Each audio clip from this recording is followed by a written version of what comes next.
Virginie Efira était l'invitée des rencontres du Papotin ce samedi 4 mars sur France 2.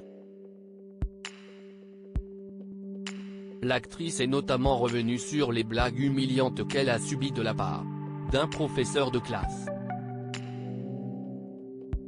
À l'aise dans sa douceur, Virginie Efira, fraîchement césarisée pour son rôle dans Revoir Paris, était l'invitée des rencontres du Papotin diffusées ce samedi 4 mars 2023 sur France 2. Solaire, comme à son habitude, l'actrice, comme Emmanuel Macron avant elle, s'est prêtée au jeu des questions-réponses imposées par l'extraordinaire rédaction du Papotin. L'occasion pour elle de revenir sur quelques-uns des moments les plus marquants de sa vie, et notamment sur une humiliation subie pendant sa jeunesse étudiante. Les rencontres du Papotin, Virginie Efira moquée par un professeur à l'école toujours aussi naturel qu'à ses débuts dans Nouvelle Star, Virginie Efira n'a éludé aucune question posée par les journalistes.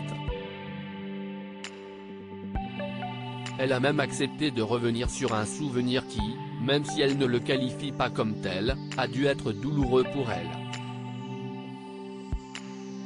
Un professeur, que j'avais, aimait bien récolter le rire des gens de la classe en se moquant d'un élève, commence-t-elle en réponse à l'une des demandes de l'un des intervieweurs qui lui demandait si ça lui avait fait de la peine de se faire traiter de gourgandine lors de sa jeunesse.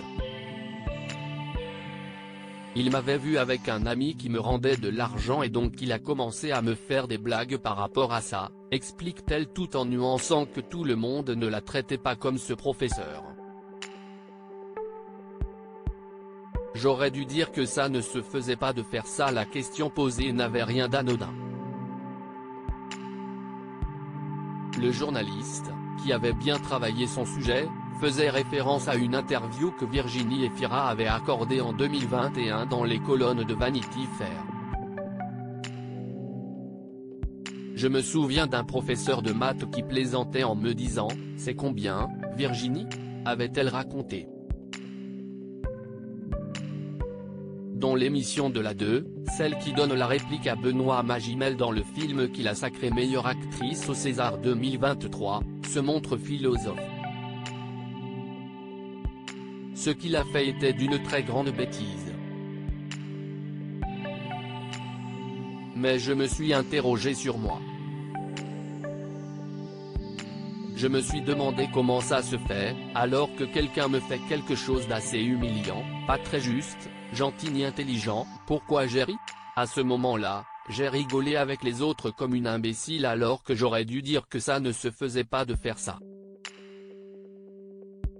Puis, comme pour faire passer un message, elle conclut, sur notre trajet, des gens qui ne vont pas dire des choses très sympathiques, ça serait bien de leur dire que ce n'est pas très intelligent.